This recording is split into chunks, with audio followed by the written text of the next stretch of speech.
The red door. The first victim was found in his bedroom, his body ripped apart, not by a weapon, not by an animal, but as if something had torn him from the inside out. On the wall, in dark, smeared letters. He opened the door. The second night, Detective Laura Grayson had never seen anything like it. The wounds weren't clean. They were chaotic, flesh twisted, bones bent in ways they shouldn't be, as if something inside the victim had fought to get out. And then, another body, same mutilation, same message, but this time, a door had been painted in blood on the wall beside the victim.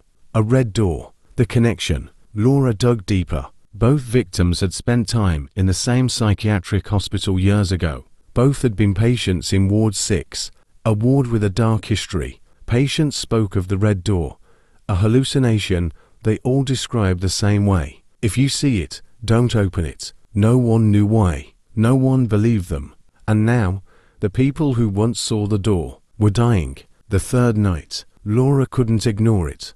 A whisper in the back of her mind, like something calling to her. At 3 a.m., she woke to a sound. A slow, rhythmic knocking. Karma. She turned to her bedroom door. It was closed, but on its surface, smeared in a deep, wet red, was the outline of a door. Her breath caught, and then, the knob began to turn. The final night, she ran, checked into a hotel miles away, tried to forget, but at 3 a.m., her phone buzzed. A photo message. She hesitated, then opened it. A picture of her hotel room door, and on it, the red door. Then, a knock. Her chest tightened. It wasn't possible. She turned, staring at the door. The handle twisted violently. The door lurched open, and for the first time, Laura saw what was inside. Her mind snapped. Karma. Her body convulsed. Something inside her twisted, broke, reformed. She screamed, but no one heard, because when they found her the next morning, she was scattered across the room, her body torn apart from within, and on the wall, freshly painted in red. She opened the door. The weight of guilt. The first body was found in an alley behind a diner. A man in his late 50s, his chest crushed inward, as if something impossibly heavy had caved it in. No weapon, no footprints, just a message, scratched into the brick wall behind him. They carry what you won't. The second night, Detective Mark Holloway stood over the second victim, a woman, mid-30s, found in her office. Same shattered ribcage, as if the weight of the world had collapsed upon her. Same message scrawled across her desk. The security footage showed nothing. One frame. She was typing. The next, she wasn't breathing anymore. Her eyes, wide with terror, as if she saw something no one else could. The connection. Mark dug into their pasts. The first victim had walked free from a manslaughter charge years ago. He had left a man to die in a hit-and-run. The second had been a corporate executive who covered up safety violations that led to multiple deaths. Both had buried their sins, never facing the weight of what they had done. And now, something had come back to make them feel it. The third night, Mark couldn't shake the feeling, like he was being watched. At 3 a.m., his phone buzzed. A message, no sender, just 2 words, "Look outside." His gut twisted, but he did. A figure stood on the sidewalk, not moving, not breathing, just watching. Mark's chest felt tight, like something was pressing down on him. Then, the figure tilted its head, and suddenly, he couldn't breathe. The final night, Mark went back to the station, tried to dig deeper. At 3 a.m., a case file appeared on his desk. He didn't put it there. He opened it. It was his own past, years ago. A case he buried. A man wrongly convicted because of Mark's silence. His guilt, carefully ignored. Buried under years of promotions and justifications. But someone, or something, hadn't forgotten. The room grew heavy. Karma. The walls pressed inward. Mark fell to his knees, his chest caving in. Invisible hands crushed him under the weight of his own sins. The last thing he saw was a message scrawled across the floor in his own blood. They carry what you won't. The next day, they found Mark Holloway at his desk, his ribcage shattered inward, like something had pressed the life out of him. No forced entry, no fingerprints, just his old case file, open in front of him. and on the wall behind him, fresh in crimson letters, "Now it's your turn to carry IT." The broken ones. The first body was found in an abandoned house on the outskirts of town.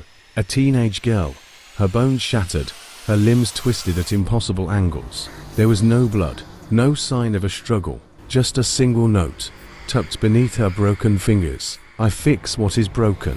The second night, Detective Julian Hayes had been on the force for 15 years. He thought he'd seen it all.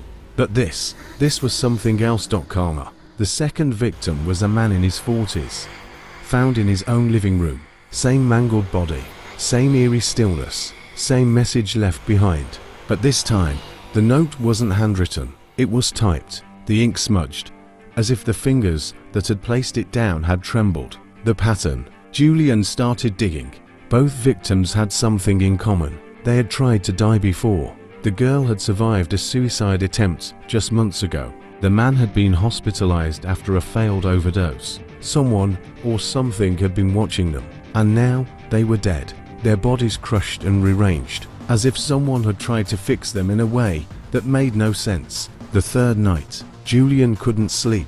The case felt wrong, like something unfinished. At 3 a.m., his phone buzzed. A new message. Unknown number. "You are broken too, detective." His breath hitched. Then a loud crack from his bathroom. Julian grabbed his gun, heart pounding.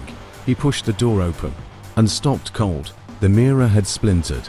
The fracture spider webbed outward, forming the shape of a twisted, grinning face. The final night, Julian tried to run, left town, checked into a hotel miles away, but at 3 a.m., his phone rang again. This time, a voice spoke, lower, patient, "I can fix you." Then, something moved behind him, a whisper of breath, a shadow looming, then the first crack. Pain ripped through his bones as his legs bent the wrong way.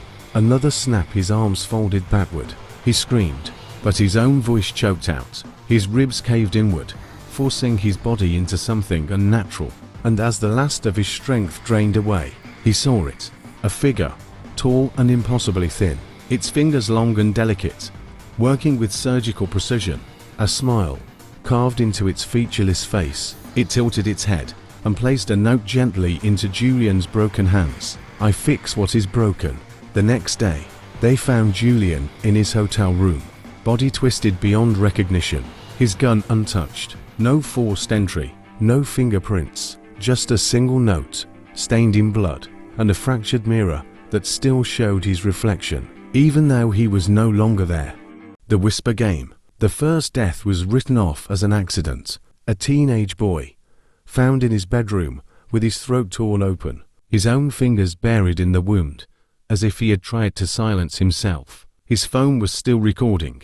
When detectives played it back, they heard nothing but static. And then, a whisper, "You lost the game." The second night, Detective Evelyn Carter didn't believe in urban legends. But when the second body turned up, same wounds, same recording, same whisper, she started digging. Both victims had played something called the Whisper Game the night before they died.